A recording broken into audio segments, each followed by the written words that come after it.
जीत आपकी, जिसके लेखक हैं शिव खेरा। आप सुन रहे हैं free book hub.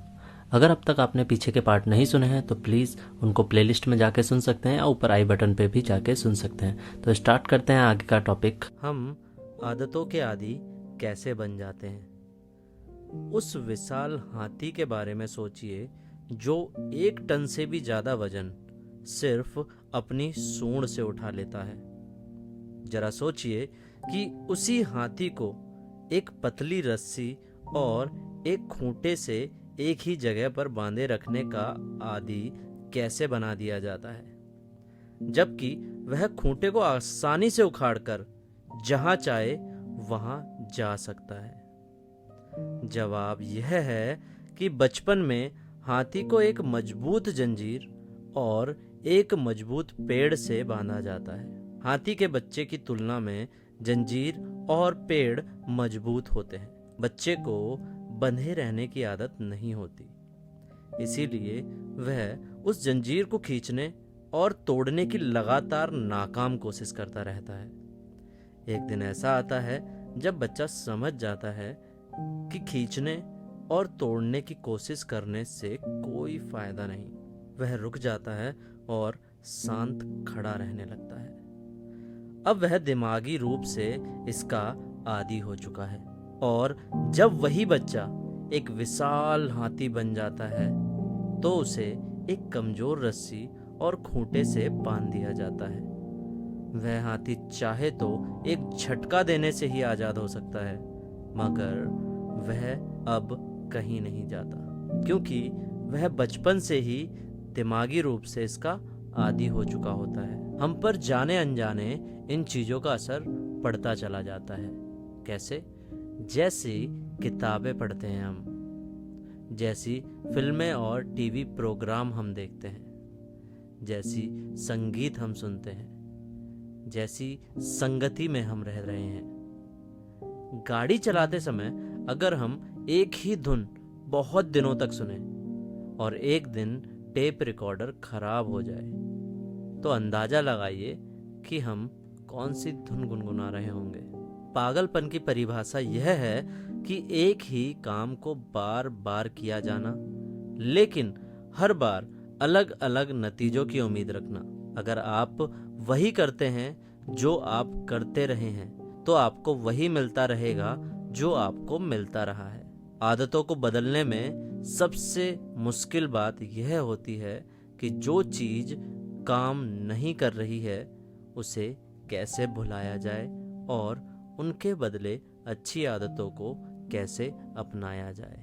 Free book hub सुनने के लिए आपका बहुत बहुत धन्यवाद। Please subscribe us. गीगो सिद्धांत।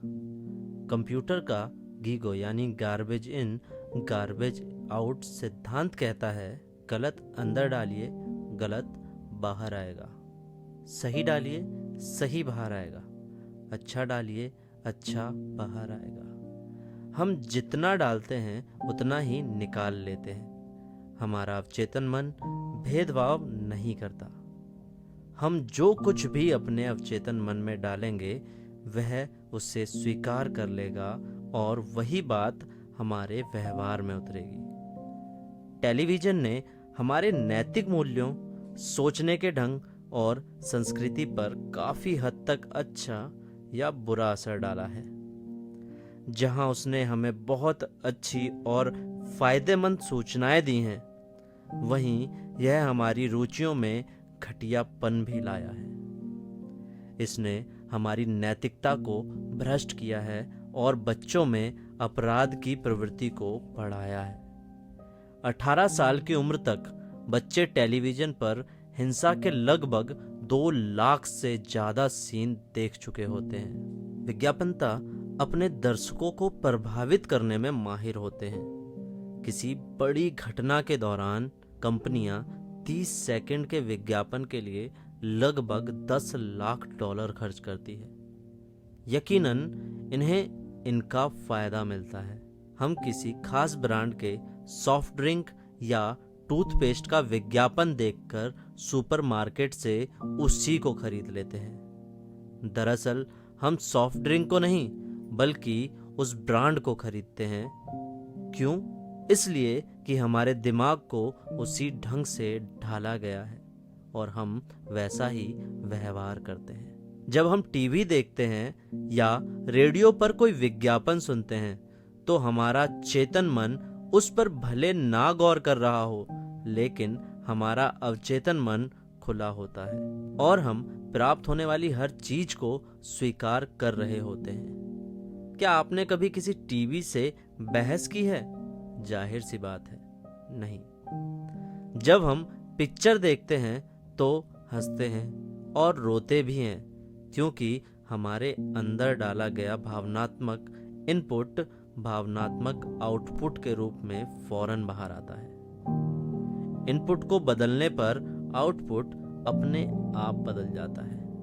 अगले अध्याय में मैं आपको बताऊंगा चेतन और अवचेतन मन, और साथ ही हम आदि कैसे बनते हैं।